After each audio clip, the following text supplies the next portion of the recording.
the crack in our line. Come with me as I backslide to someplace far back in time when rappers were griots, storytelling urban deities, making bootstraps of rhyme.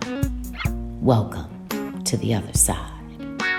Before the female fall from grace into the great crack in our line that put our sisters on their knees, stole our grandmother's wings, spoiled the fruit of our wombs, filled our breasts with poisoned powder, before the world found us complicit in the crimes against us, before the crack in our line that opened the nightly news to let the world peek through for 1,000,000 views upon our shame, that let our men see us this way, before we choreographed to the soundtrack of their disdain for the things that we became, before we saw them rise upon stages and fall into cages, before they made lovers of one another.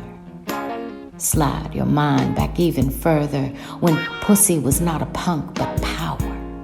Womanhood was a valued treasure, and the measure of beauty was not in the contours of a drag queen's face.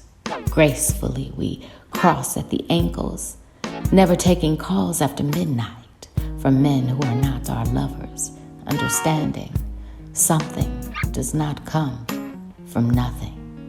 Come with me, if you do not mind, to a moment in time when the daughters of the sun know exactly who we are, where God is and where he is not, and that if any man is so inclined to look for God, he can find him in us.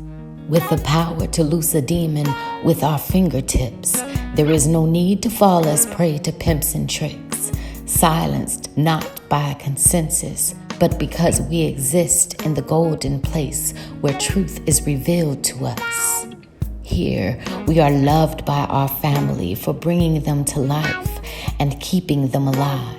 We drink from a well of indigenous wisdom to care for them with healing brews of herbs and pot liquor. We are plugged in, downloading answers from the Most High. And the music, and the music we dance to is not skeeted upon walls like sour milk to be lapped up by mothers and daughters on Capitol altars. It is in the air between us, on energetic waves of electric conversations our souls are having with each other that do not digress. We move to the pounding rhythm of our man's healthy organs, the throbbing pulse of his manhood, the beat in his chest, of our children's laughter, hips giving birth to happiness, love on our lips before we lay with our husbands, loving us under the law of God, awed by his masculinity, never giving in to less than we deserve, knowing his worth. We push our man to be stronger, building kings we are proud to serve. Kisses on our mouth before we part. He leaves for honest work with his family's respect in his heart. He always comes home. Before the earth cracked open and our self-respect fell in, we were only bitches in defense of our children and of the lives we built with good men.